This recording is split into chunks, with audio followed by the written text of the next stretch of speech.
saudara, saya ingin meneruskan kisah perjalanan kita bersama kehendak Allah. Mari kita buka, saudaraku, hal yang menyangkut mungkin membuat kita agak sedikit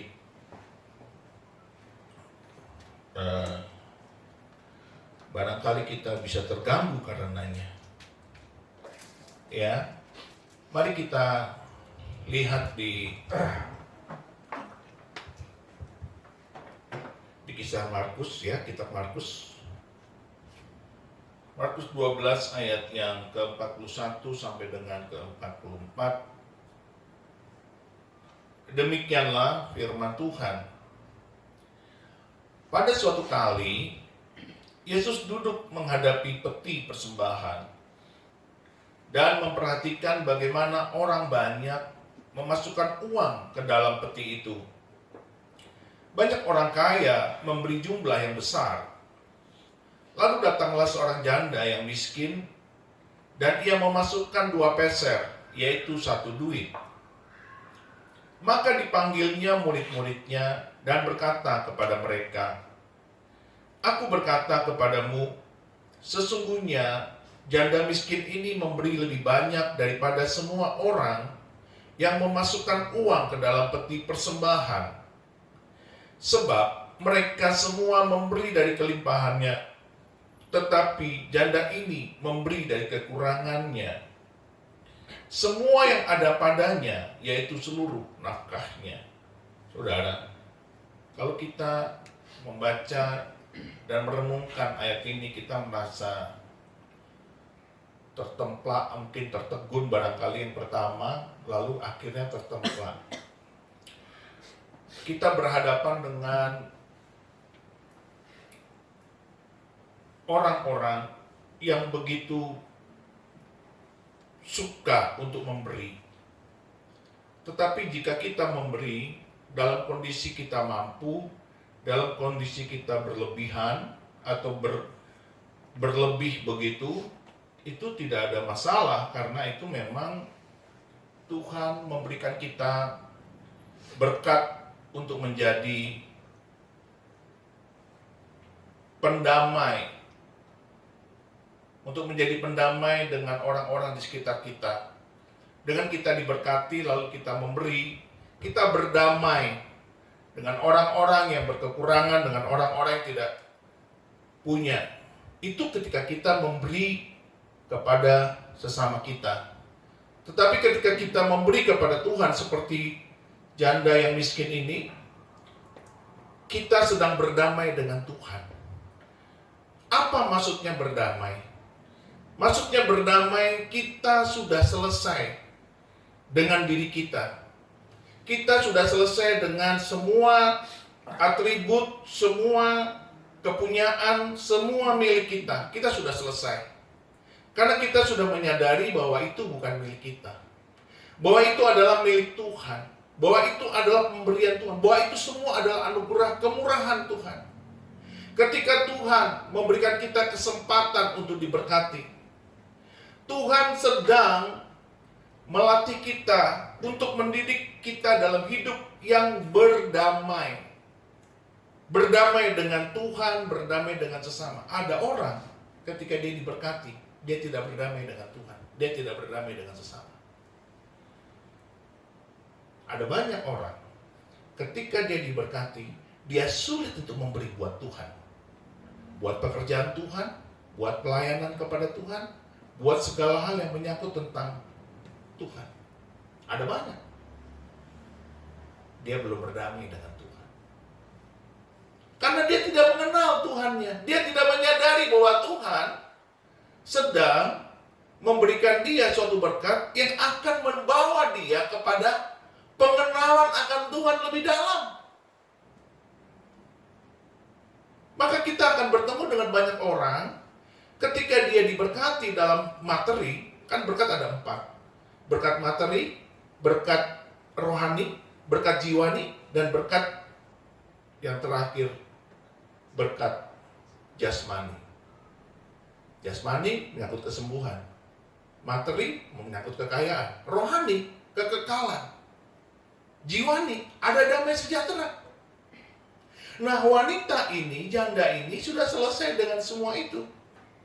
Jadi dia tidak terlalu berpikir keras, berpikir berat untuk memberi.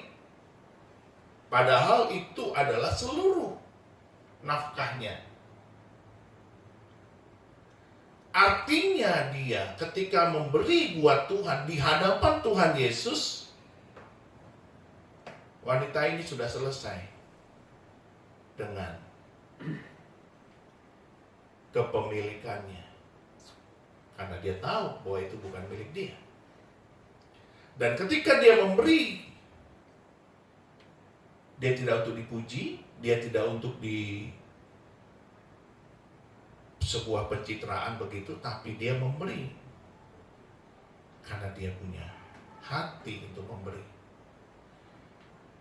Orang yang seperti ini memberi dalam kekurangan, saudaraku, saya percaya ada, dan saya percaya juga banyak. Tetapi kita justru banyak bertemu dengan orang yang dalam kekurangan sulit untuk memberi. Dan selalu ada dalih, ada alasan untuk mengatakan bahwa untuk hidup saja kami tidak sanggup. Untuk hidup saja kami tidak mampu. Untuk sehari-harinya kami susah. Saudara, Tuhan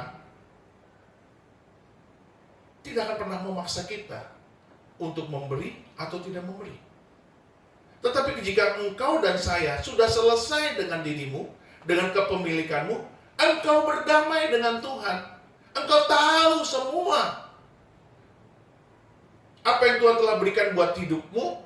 Gara-gara Tuhan engkau bisa masuk surga. Gara-gara Tuhan engkau bisa masuk ke kekekalan. Gara-gara Tuhan engkau mengalami damai sejahtera. Gara-gara Tuhan engkau mengalami keberkatan. Gara-gara Tuhanlah engkau mengalami hidup yang berkemenangan. Engkau sakit, disembuhkan. Engkau miskin, diperkaya. Engkau menderita, Tuhan memberikan damai sejahtera.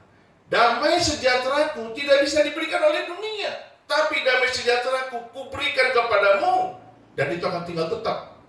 Ini mahal, saudaraku.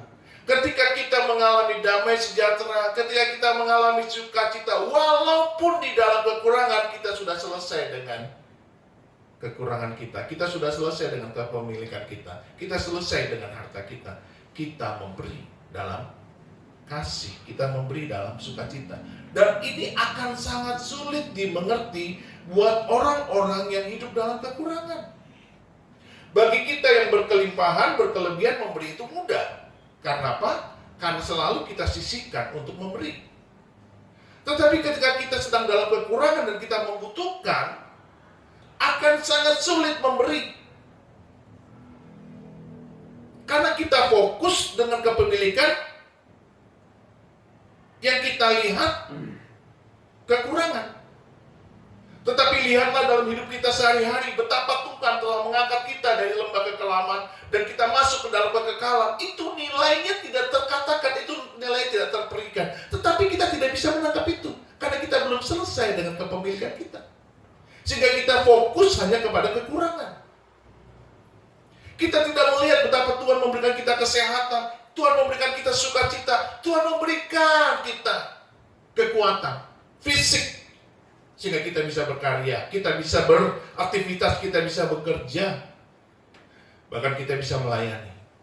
Karena kita fokus kepada kekurangan. Dan janda ini sudah selesai. Maka ketika Tuhan memuji, sebenarnya itu hanyalah sebuah pernyataan Tuhan ketika dia melihat orang-orang kaya memberi dari kelebihannya. Dan coba saudara lihat, kalau kita memberi dari kelebihan, yang pertama, kadang-kadang kita punya rasa bangga bisa memberi, dan kita merasa patut dinilai, patut dalam tanda petik patut dipuji. Dan yang kedua, kalau kita memberi dari kelebihan, kita merasa kita menjadi orang yang berjasa. Dan ini saudaraku, menunjukkan betapa kita agak sedikit tinggi hati. Sebab segala sesuatu di muka bumi ini milik siapa? Milik Tuhan, bukan milik kita. Maka oleh karena itu, ketika Tuhan melihat orang-orang kaya memberi dari kelebihannya, Dia berkata, sebab mereka semua memberi dari kelimpahannya. Sebab mereka semua memberi dari kelimpahannya. Tetapi janda ini memberi dari kekurangannya. Semua yang ada padanya, yaitu seluruh nafkahnya. Ini memang sulit, saudara, kalau kita belum selesai dengan diri kita. Tapi janda ini sudah selesai dengan dirinya, dengan kepemilikannya. Dia sudah berdamai dengan Tuhan. Dia tahu siapa dirinya di hadapan Tuhan, dan dia tahu siapa Tuhan yang telah memberi dia kehidupan. Maka dia memberi dengan penuh keyakinan, penuh sukacita, penuh kasih. Saudara, saya ingin mengatakan bahwa betapa sulitnya kita memberi, walaupun itu buat Tuhan, kalau kita dalam kekurangan. Tetapi saya mau ingatkan begini. Ada peristiwa di jemaat Korintus, di jemaat Makedonia. Mereka orang-orang miskin. Mereka orang-orang tidak mampu. Mereka orang-orang berkekurangan. Bahkan mereka hidupnya menderita. Tetapi orang-orang ini begitu berbahagia, begitu bersemangat, ingin untuk memberi. Lebih daripada bayangan daripada seorang rasul Paulus. Ketika Paulus melihat jemaat di Makedonia ingin memberi, begitu bersemangat di dalam kekurangannya. Itu luar biasa, saudara. Bagaimana itu bisa terjadi? Saya mau kasih satu clue buat saudara semua. Ya. Minggu lalu, ketika kita berbicara kehendak Tuhan, dan hari ini juga masih kehendak Tuhan. Kalau saudara sedang dalam kekurangan, tetapi saudara diminta untuk memberi, saya kasih satu clue. Ada dua clue lah. Yang pertama, saudara harus betul-betul yakin bahwa itu perintah Tuhan. Ya, jangan sampai engkau memberi bukan atas kehendak Allah, akhirnya engkau terjerembab dalam kesulitan. Apa ciri daripada itu kehendak Allah? Saudara, yang namanya kehendak Allah itu, kalau dia sudah diberikan di hati kita, dia tidak akan pergi sebelum kita melakukannya. Dia akan terngiang-ngiang di pikiran kita, dia akan mengitari segala kita punya pemikiran di saat tidur, di saat bangun, di saat beraktivitas, di saat bekerja, bahkan di saat saudara pun berdoa, itu akan ada di dalam pikiran saudara. Ketika kita dalam kekurangan, ada perintah Tuhan, ada kehendak Allah untuk memberi, dan kita tidak melakukannya, itu akan terngiang-ngiang terus sampai kita melakukannya atau tidak melakukannya. Kalau saudara tidak melakukannya, lama-lama itu hilang, akhirnya kita lupa. Tapi saudara, yang paling kita sadari adalah kita bukan hanya ada ganjalan di hati, tapi kemungkinannya ke depan kita akan sangat sulit mengalami damai sejahtera. Kenapa? Karena kita tidak damai. Kita kehilangan pendamaian dengan Tuhan. Ketika Dia memberikan sebuah perintah, kita dalam kekurangan, kita dalam kesulitan, tetapi kita tidak memberi. Saudara, perempuan ini, janda sudah selesai dengan itu. Jadi ketika dia digerakkan oleh Roh Kudus untuk memberi, dia memberi. Walaupun dia tahu itu seluruh nafkahnya, itu seluruh hidupnya. Dan dia tidak berpikir lagi apakah itu akan dia mau makan, atau mau minum, atau dia mau mati. Dia tidak berpikir itu. Dia beri. Berapa banyak orang seperti ini? Saya yakin ada. Tapi lebih banyak kita untuk tidak memberi karena ada alasan tadi. Hidupku susah, aku masih kurang, aku masih butuh A, B, C, dan D. Terus, itu tidak akan pernah berkekurangan. Selalu ada kekurangan-kekurangan itu. Tidak akan lenyap. Tetapi ketika Tuhan memberikan perintah, memberikan kehendaknya, memberikan mandatnya di dalam hati kita, kita tidak memberi, maka itu akan selalu terbayang-bayang, terngiang-ngiang di dalam pikiran kita. Dan itulah perintah Allah. Itu yang pertama, clue-nya saudara.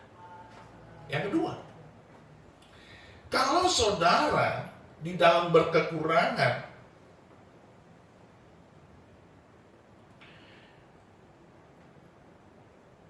disuruh memberi,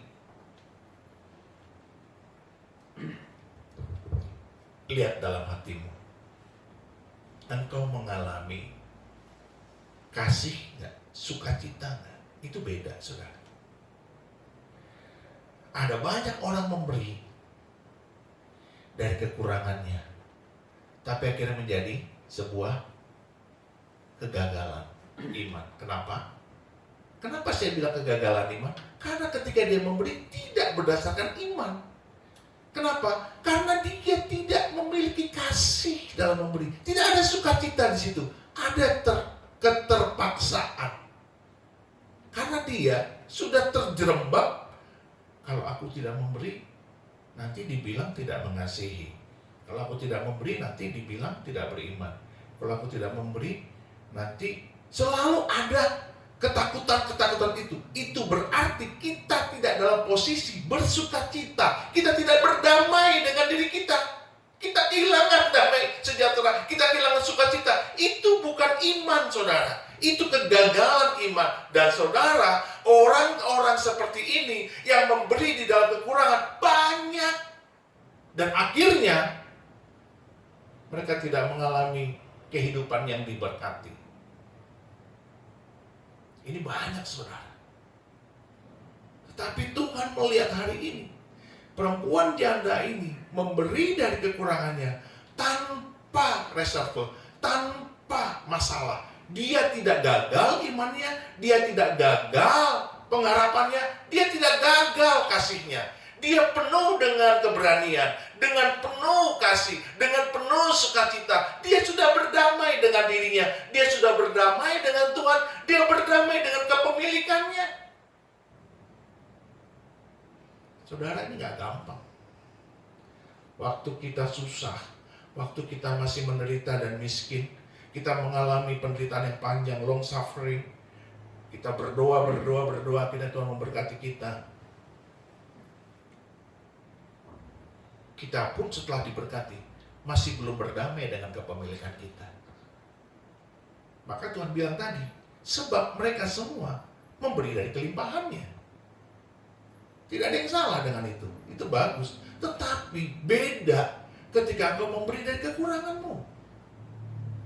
Nilainya di atas orang yang memberi dari segala kelimpahannya. Jadi dia lebih kaya, dia lebih terhormat, dia lebih termulia, dan dia lebih luhur hatinya dari orang yang memberi dari kelimpahan.